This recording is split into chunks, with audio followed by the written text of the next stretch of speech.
श्री व्यास जी के अवतार की कथा। चेदी देश के राजा वसु पर अनुग्रह करके देवराज इंद्र ने एक दिव्य विमान दिया था, जिस पर बैठकर वे आकाश में सबके ऊपर विचरते थे।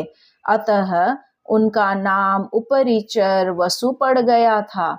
एक बार राजा उपरिचर वसु अपनी ऋतुस्नाता पत्नी गिरिका को, जिसने पुत्रोत्पत्ति की कामना से उचित समय पर समागम की प्रार्थना की थी, उसे छोड़कर मृगया के लिए वन में चले गए। वन में ऋतुराज वसंत की अद्भुत शोभा देखकर राजा को कामोद्दीपन हुआ, जिससे उनका वीर्य स्खलित हो गया।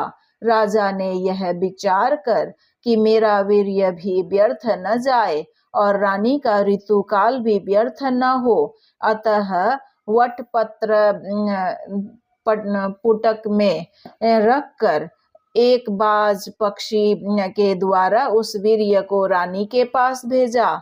संयोगवश मार्ग में एक दूसरे बाज से संघर्ष हो जाने के कारण वह वीर्य यमुना नदी में गिर गया, जिसे ब्रह्मा जी के शाप से मछली रूप धारिणी अद्रिका का नाम की अप्सरा पी गई। और कालांतर में जब मत्स्य जीवी मल्लाहों के जाल में वह मछली फंसी और मछुओं ने उसके पेट को चीरा, तो उसमें अत्यंत सुंदर एक पुत्र और एक कन्या रत्न को पाया। मछुओं ने उन दोनों संतानों को राजा उपरिचर वसु को निवेदन किया। राजा ने पुत्र तो स्वयं ले लिया, जो आगे चलकर मत्स्य नामक बड़ा धर्मात्मा राजा हुआ। कन्या के शरीर से मछली की गंध आती थी, अतः उसे दासराज नामक मल्लाह को सौंप दिया। वह रूप के साथ साथ सत्य से युक्त थी, अतः उसका सत्यवती नाम पड़ा। एक बार तीर्थ यात्रा के लिए उद्देश्य से विचरने वाले महर्षि पराशर ने उसे देखा, तो शुभ संयोग देखकर बुद्धिमान पराशर ने उसके साथ समागम की इच्छा प्रकट की। सत्यवती ने संकुचित होकर अपने कन्यात्व के दूषित दीन होने के कारण नदी के आर पार दोनों तटों पर उपस्थित लोगों द्वारा देखे जाने तथा अपने शरीर से मछली की सी दुर्गंध निकलने की बात कही। समर्थ ऋषि ने तीनों कठिनाइयां तत्काल दूर कर दी, आशीर्वाद दिया, तुम्हारा कन्या भाव सुरक्षित रहेगा। शरीर से सुंदर सुगंधी निकलेगी, जो 1 योजन तक फैलेगी, और कुहार की सृष्टि कर चारों ओर अंधेरा कर दिया। तब तो वरदान पाकर प्रसन्न हुई सत्यवती ने उन अद्भुत कर्मा महर्षि पराशर के साथ समागम किया और तत्काल ही एक शिशु को जन्म दिया।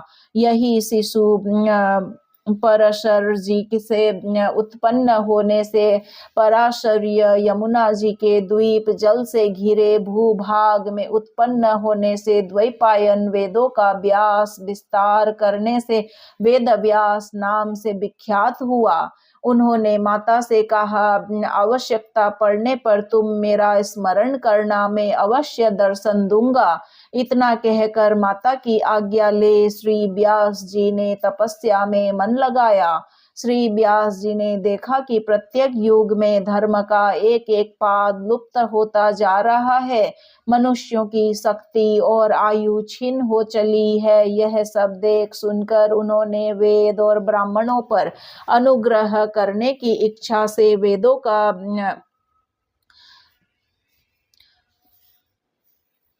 का व्यास विस्तार किया। वेद में सबका अधिकार न होने से सर्वसाधारण को वेद तात्पर्य सुलभ कराने की दृष्टि से अपने 5वें वेद तुल्य महाभारत इतिहास ग्रंथ की रचना की।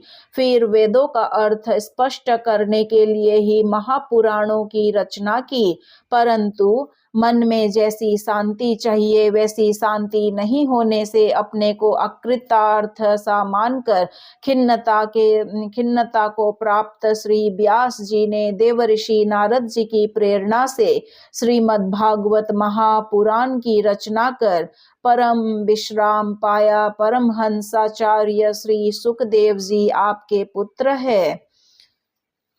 व्यास जी के अवतार की कथा यहाँ संपूर्ण हुई। आगे की कथा में हम सुनेंगे श्री पृथु जी के अवतार की कथा।